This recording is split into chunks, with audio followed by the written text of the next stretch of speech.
Mexicans are gonna teach you how to cut the lettuce for tacos. Cut the lettuce in half and wrap the half lettuce very tightly and put the knife as close as possible to the lettuce and start chopping finely. And chop. And then turn around.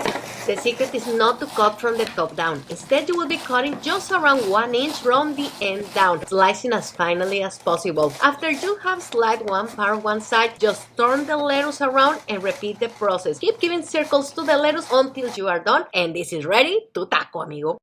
And always remember to disinfect the lettuce. I use this one that is named Microdin. I actually bring it from Mexico, but you can find some other options on Amazon as well. Just a couple drops for 8 minutes and you're safe. To keep lettuce crunchy for over 5 days, rinse after disinfect, and then use a salad spinner to get rid of the water. Place a couple paper towels on the bottom of your container and the lettuce, cover and refrigerate. Lechuga ready for your next Taco Tuesday.